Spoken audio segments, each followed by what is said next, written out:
22 দিনে 2200 লোককে মারছে। 13 দিন দেশের ইন্টারনেট সংযোগ বলক বিচ্ছিন্ন করে রাখছে। একটা মুসলমান কি তার লাশ দাহ করতে দিবে? যদি মৃত্যুর সময় শেষ সম্মানটুকু না পায়, যাদের কারণে পায় নাই, তাদেরকে এই দেশে ঠাঁই হওয়া উচিত। কোনো দলের সক্রিয় সদস্য না, আমরা বাংলাদেশি, আমরা বাংলাদেশকে ভালোবেসে আসছি এবং আমরা বাংলাদেশি হওয়ার দায়িত্ব থেকে আসছি। হ্যাঁ, কারণ শেখ হাসিনা এবং শেখ হাসিনার দল এত দুর্ঘটনা ঘটানোর পর, এত হতাহত করার পর কিভাবে তারা আবার এই দেশে আসতে চায়, কিভাবে আবার ক্ষমতাকে পুনরুদ্ধার করতে চায়, কিভাবে এই দেশে গতিতে বসতে চায়, আমরা এই প্রশ্নটা দেশের বর্তমান সরকারকে জানাতে চাই যে সাহসটা আসে কোত্থেকে, এই দুঃসাহসটা তারা পায় কোত্থেকে।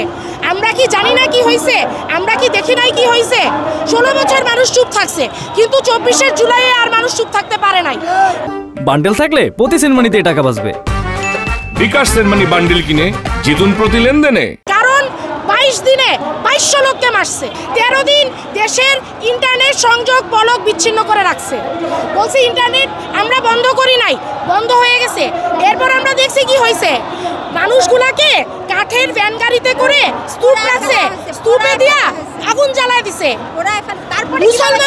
মুসলমানদের লাশ দাহ করছে। একটা মুসলমান কি তার লাশ দাহ করতে দিবে? তার বাপ মা দিবে তার ছেলে মেয়েকে দাহ করতে? কোন হিন্দু কি দিবে তার ছেলে মেয়েকে দাফন করতে? একটা মুসলমান যদি মৃত্যুর সময় শেষ সম্মানটুকু না পায়, যাদের